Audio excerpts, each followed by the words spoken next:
All right, we are live today. Story Collaborative, our senior team is live. We're going to talk about some stuff that's actually really important and extremely valuable. I'm Dave Mills, Chief Growth Officer for Story Collaborative. And why don't you two extra attractive people introduce yourselves? I'm Chad Alexander. I'm the growth driven design engineer here at Story Collaborative. And I'm Amy Alexander. I'm our creative director. Well, welcome to the live discussion today. Today we're going to be talking about 8 keys to a website update that will boost sales. So the idea here is we're going to really talk about what websites should be doing, what they can be doing when it comes to sales. And some websites are basically just like online brochures. Other websites, and those that are high performing, have really grown into or evolved into what we'd call kind of proven growth machines that are consistently delivering really great sales. But the distance between the two and the number of people that are on the brochure side is really massive. And a lot of folks do not know how to get from a brochure website. By the way, a brochure website is like all about you. And, insert snooze in there. And it's fine for people that already know you, that already trust you, that already know what you offer, already know why you're different, but it doesn't work for anybody else. So it's really just kind of taking up digital space. It's kind of like a digital business card, which is great. You should have a digital business card, but you can have a lot more. What have you guys seen when it comes to the difference, kind of this gap between websites that are performing on sales and those that are not? Well, um, I think that websites have come a really long way. Like our understanding as a culture of what a website can do and what it's for. Uh, and but it takes a really can take a really long time for that to catch up. And so this really now really old idea that your website should list everything you do, in ad nauseum, and be all about you is we now understand is like meeting someone who never asks you a question about yourself. You meet someone new and you sit there for an hour and you just listen to them talk. You're like, cool, I know their whole life story. They probably won't remember my name or anything about me because they didn't ask. But now I know a lot about them. It's just such a like there's no relationship. So like now we know, and we have known for quite a long time now that websites can actually be relational. Um, so So what you're saying is you're saying that kind of this old school approach to websites is basically like the stereotypical worst possible blind date. yeah. Yep. Awesome. Well, so the alternative to this kind of really scary idea, which is the norm for many businesses, and we look at like like I look at 100 websites a week at least. I looked at 50 websites today already. Hmm. And so we look at these all the time, and so you can tell which ones are really engaging and bringing people in, which ones are not. And the challenge is that's having a direct impact on the ability of that organization, if it's a nonprofit, to develop donors, if it's a business, to win good Right. customers, right? Not just any old customer, but actually good ones. So the opposite of this scary kind of bad date website is a website that is designed to actually help with sales. So we're going to talk about 8 different ways. We probably won't get them all done today. We probably have to come back next week and finish 4 of them. We'll Hmm. try and do at least 4 today. The Yeah, let's keys do that will 4. help you boost the sales impact. And by the way, this is like a big favor for the sales team that you're doing. You're Hmm. helping them out by educating customers, by prepping customers, by building trust with customers, by getting the attention of customers about what makes you different. So, Chad, why don't you talk a little bit about the number one key that Sure. we think you ought to do, and then we have a resource that we can share as Absolutely. well. Sure. So are we saying we don't want a bad date experience? We want the Tinder, what is it? Where you swipe left or right if you want to date the person. So you want to swipe right website? I don't know. These kids these days. I don't have to worry about that anymore. So yeah, yeah. So first you have to set your website up for an appraisal. So you have to have some measurements in there of where you are. You got to do a benchmark. And so the one of the easiest ways to do that is to have Google Analytics, put on your site, make sure the tracking codes in the back end there in your header, and you basically just look at your data. And so Google's going to tell you when people are coming in. It's going to tell you, how many users you had, and you can look at it for the month. You can look at it for the quarter. You can look at it for the year. It's going to tell you how many new users you had, and you can compare periods. So, like if you want to look at this year's performance compared to last year's performance, it would show you that as well. But another big thing is your bounce rates. So when people get on a page and then they just leave, that's important to look at. Your exit rates.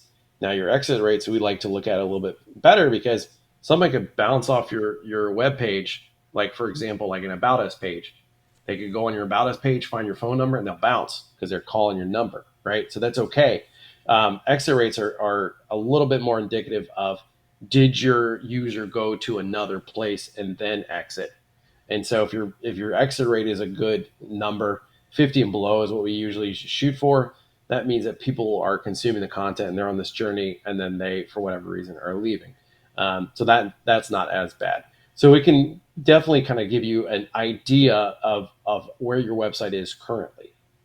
So when you think about exit rates, and so by the way, we recommend that actually sales managers look at these numbers, not just marketing managers, and owners look at these numbers. When we talk about exit rates, we're talking about have you created a buyer journey on your website, and are people in the journey? So we frequently see exit rates on pages that we are optimizing that are 30%, which means 70% of the people on those pages are sticking in the buyer journey. But the exit rate tells us whether or not the buyer journey is working, and that's an important thing for us to be aware of. What else, Amy? What would you add to that? What other kind of key measures should we be looking at when it comes to kind of how your website is actually performing? This is telling us how well your buyers are engaging with you online, right? So these are important ideas. Yeah, absolutely. Another metric that we always look at, of course, is things like landing pages. There's a high probability if you have a brochure website, you don't even have like true marketing best practice landing pages set up. But landing pages are typically on some kind of subdomain like info. And they're used for specific campaigns, so you can track all your data really granularly. And so like one of the first things we might look at on a site that does have landing pages is, what are the top visited? Where are people going? Are they getting used? Are they working? Is there like a bit of gold in the website that we need to make sure that we leverage? And then just time on page, right? Like, are people spending time on this website? Are they scrolling all the way down? Are they clicking through? Is it giving them the information they want? Are they being taken through a journey? Or are they just sort of there, lose interest after a click or two, and they leave? The time on page is important, especially if you're really dependent upon digital ads that you're paying for. Time on page, if you're spending $3 on a click, and the time on page where people go when they click that ad is 19 seconds, then you just spent a lot of money for not a lot of activity, right? So time on page is really significant as well. And the other measure when you think about landing pages, so we have marketing landing pages, and you can look at the performance on those. We have, we use HubSpot for that, and so we have really good granular analytics about all of that. But also, you can also pull from Google Analytics the landing page in a different definition of that, which is the first pages that people come to. And so it's also important to see, what is bringing people to your website. And you would hope that it's the kind of things that you are really selling or you're experts on. So if you sell new batteries for hybrid cars, which is a big dollar item, I guess someone sells those.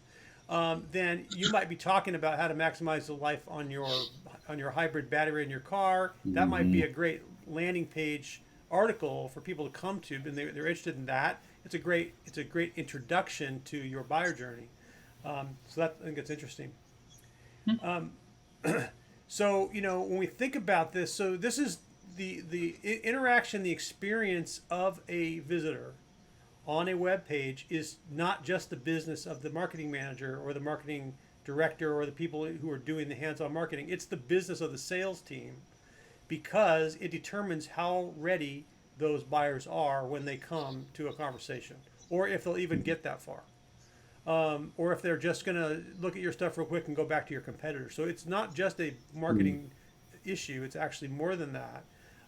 And so, there's a little bit of mystery to this in terms of the way Google does this. Chad, how do you describe kind of the Google algorithm and what goes into it, and how do we figure out what to do with this mysterious thing?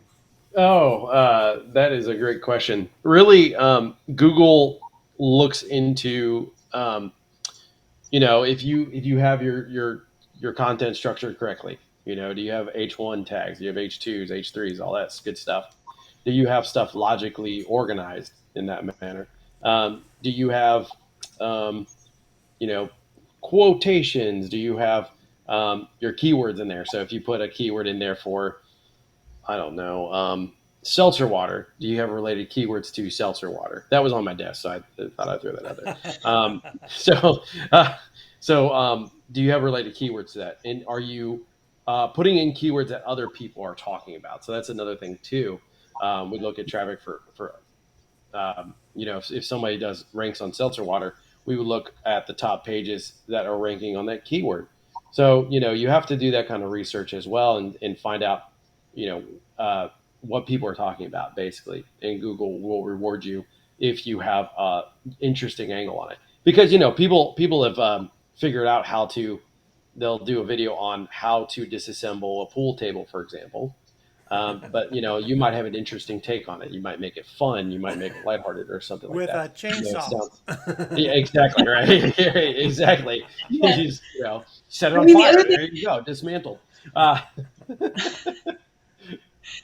the other thing too, and I mean, here we're really talking about like one of our point two, which would be just finding ways and planning for ways that are going to boost traffic to your site. And there's lots of technical things that our team does, lots of best practices for really hitting the marks on the algorithm. But I think the best advice that we can usually give people is just to write really valuable content. Mhm. And my favorite example of this is Google anything.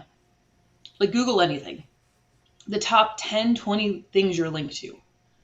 Are those best of internet content? Are they long? Are they super valuable? Do they have a ton of headlines? Do they answer your question really well?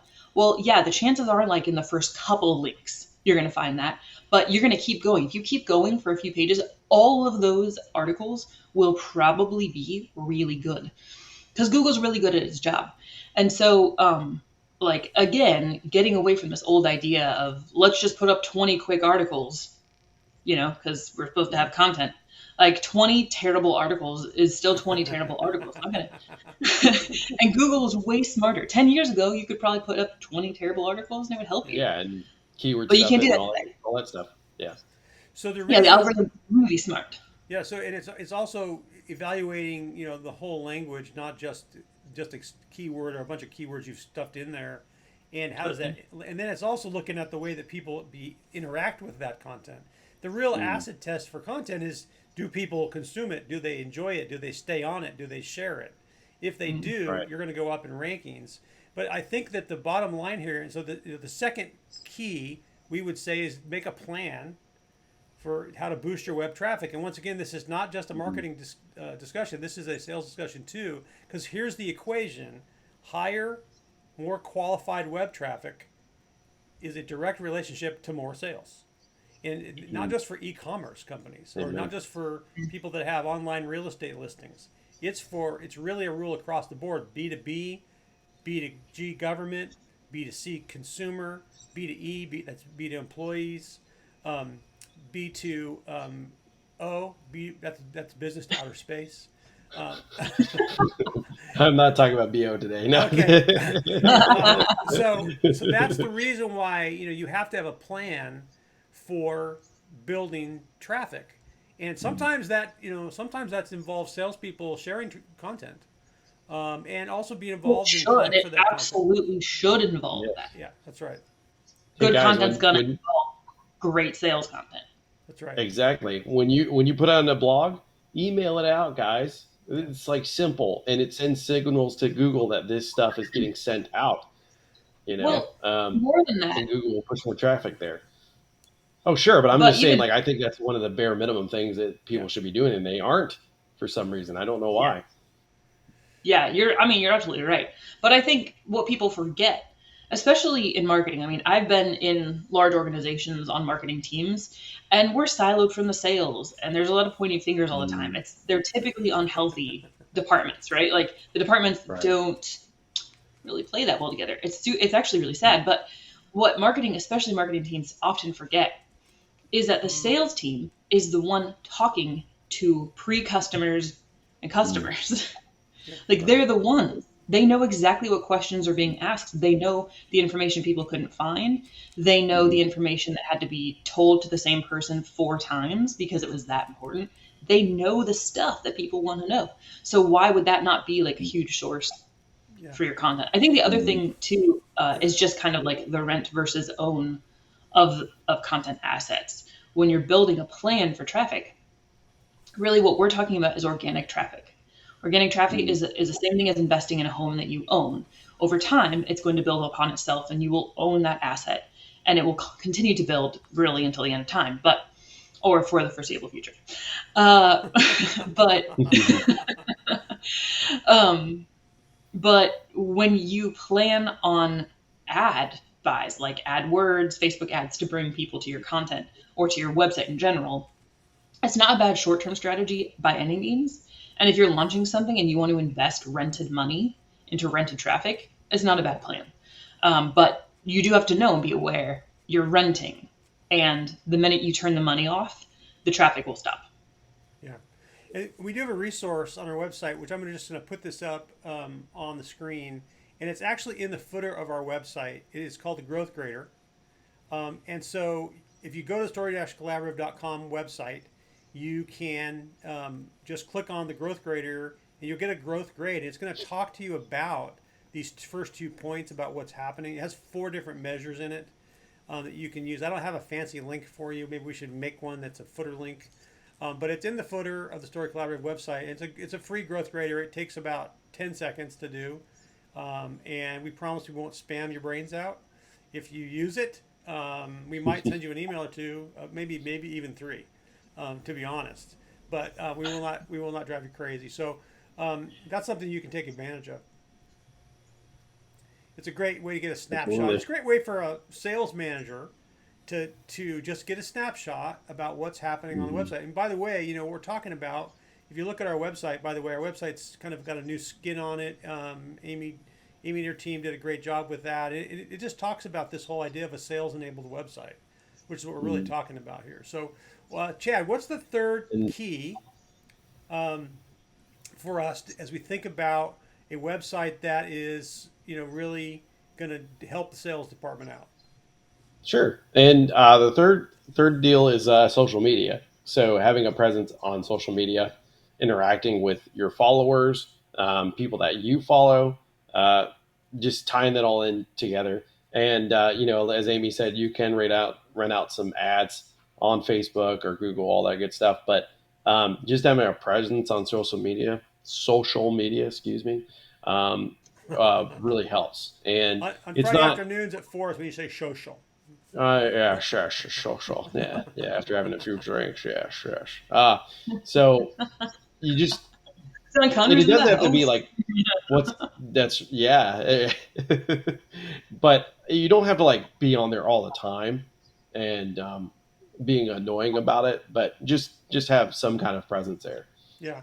So, there is a big change happened a few years ago, in which Facebook in particular decided that all of the organic followers and people that were interested in what you were saying, they were no longer yours to share with. They were only yours to rent via ad. So they took the organic reach of your social posts down to basically effectively zero.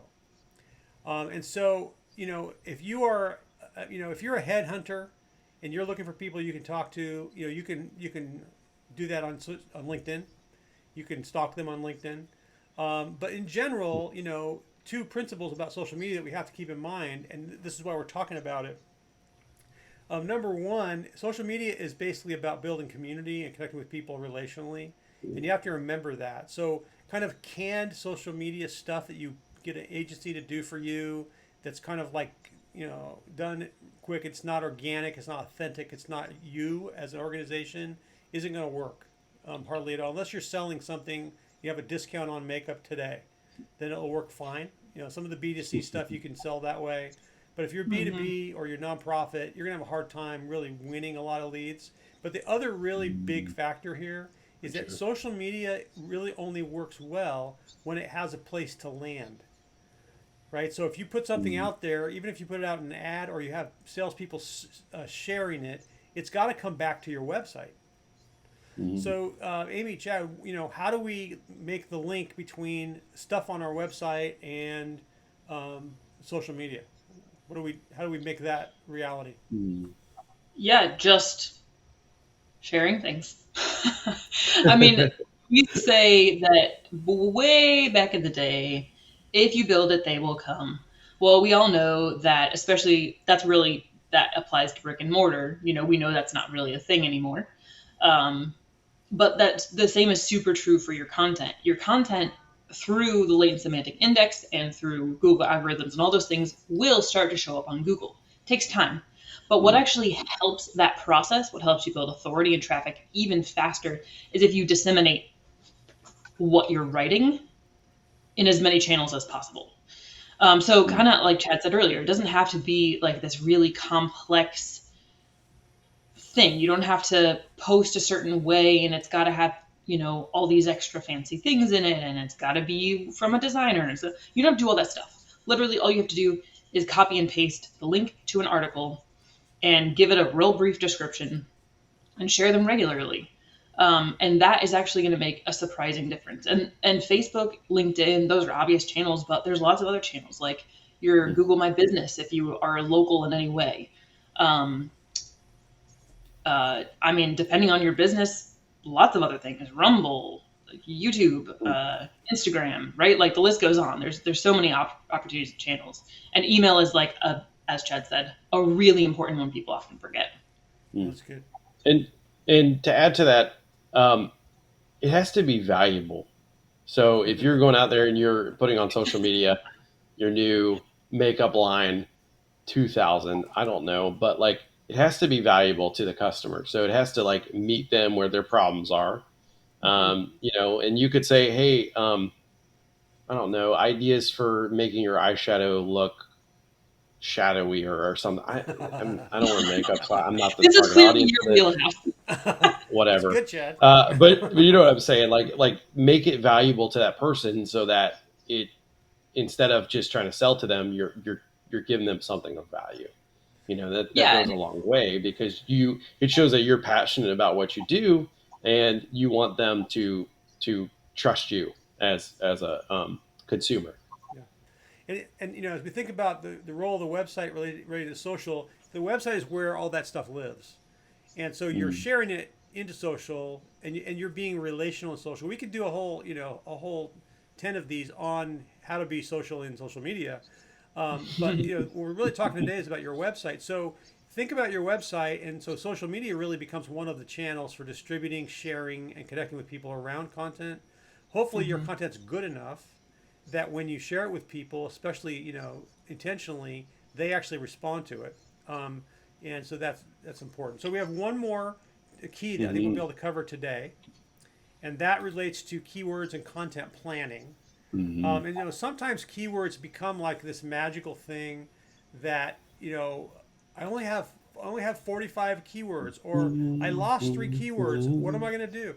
So we have to demystify this a little bit. And as Amy said, back in the day, and by the way, she's far too young to be saying back in the day, far too young.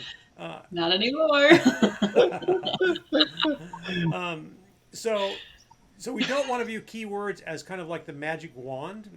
How should we be looking at keyword and content planning in a way that helps our sales to be developed out of our website. So what would you say we should do with this whole thing about keywords and content planning? Well, you want to do a Google search, and based on what you sell, what are people searching for? Just critically think about what are people searching for? How are people getting to our website? And drive. You need to be able to drive that traffic organically. So, like, if people don't know your name, they'll be able to come up. You'll be able to come up and search by the terms that they search, and then these are related keywords. Um, there's a lot of times there's like competition for certain keywords, so you have to make sure that you have enough volume and that you could find other keywords that people are searching for that may not have any kind of crowded space in the internet about. There might be really esoteric keywords, but there might be questions that people are asking that are left unanswered. So you need to kind of like mine those as well. Think critically through those kind of questions and keywords. So what you're saying, Chad, is that you're saying that what's actually important are not the keywords that we want to um, have good rankings for online, but it's what our buyers are interested in searching. Like Mm-hmm. what For questions are sure. they asking? And that's really where this should start, because if it doesn't lead to quality content, like you can pay a system to spin an article for you. It'll go out Mm-hmm. and find other words and automatically put it together. It will not be a good article. You can pay someone who doesn't speak good English to write an English article for you. It'll be cheap. It'll be fast. It'll be terrible. Right? And so Yeah. the issue is it comes back to quality, but it has to scratch where your buyer or your donor is itching. What do they want? What do they Mm-hmm. need to know? What obstacles are in their path? What challenges are they trying to Yeah. overcome? What concerns, what fears do they have? That's the kind of stuff we Yeah. should be looking for, and Mm-hmm. and people respond to that. So I think that's a key. But there should be a plan in place. And if the sales team says, "Hey, people keep asking me about, you know, how big should the sprocket be in my sprocket rocket," then you want to write an article about that, right? Uh, Exactly. Yeah, I think two really practical things that we always have. Sprocket Rocket is a theme we develop with. It's not just nothing. Um, but it It's a sounds real really thing, fancy. guys. It's real. But It's two really real. practical things we always have our clients do. One, we interview or we ask them to interview their sales team and come Mm-hmm. back with a list of questions they're asked on a regular basis. And this can actually be more challenging than you think, because it's something that most sales teams have not been asked before. And so it sort of Mm-hmm. gets the ball rolling, and over time they'll start to respond more and more and go, oh, you know what? Here's another one. Here's another. Because they start to realize and pay more attention to Right. the Because they've questions. had to answer it for so long, they become numb to it. It's Totally. become like a reflex to them. Yeah, I mean, absolutely. The other thing too is that we really try to stick within what we call the big five posts. And this came from his name's escaping me, but he's a very famous guy in marketing. He was pretty big in kind of the inbound marketing content movement in the last 10 years. Um, but he has big five kind of categories of articles that you should write, and we have found these to be kind of golden, especially in the first year or two of content planning. And they are very sales related. So it's going to be things like problem posts. What problems might they encounter with your product or product like yours? And remember, all these are, you have to be honest, right? Like, part of the trust building and part of what makes this actually valuable is when you're honest. If you have an agenda in your writing and you're trying to make someone choose you through being manipulative, people know it. They're real smart. And that will actually lose trust. So legitimate problems they might have with your product or someone else. The best of post, like writing who are the best tax advisors or best tax advising companies in the Northwest, or like whatever. Comparison posts, using an off-the-shelf tax program versus hiring a tax professional, with honest opinions and why maybe the off-the-shelf might be a better choice for some people, not your ideal clients, right? the price post. How much does it cost to hire a tax advisor that's worth their salt? And why does it cost that much? And then review posts, which are really just either reviews, like maybe you're a tax advisor, but you're going to give reviews on 2 of your favorite off the shelf products, to again kind of slough off all those DIYers. Like, you don't want the DIY people. They're not willing to pay your prices. So help them out, get them out of the way, and gain some trust. That's great advice, Amy. Mm-hmm. Well, this has been a good conversation, and next week we'll come back and cover 4 more keys to a website update that will actually improve sales. You can always reach us at story-collaborative.com, and we're happy to talk with you. We're happy to talk with you about what you're working on. We'd love to actually talk about what you're working on. It's interesting, and we can often give you some ideas that would be valuable to you. So look forward to that, and hope everyone has a wonderful holiday. You guys Happy take care. Fourth, guys.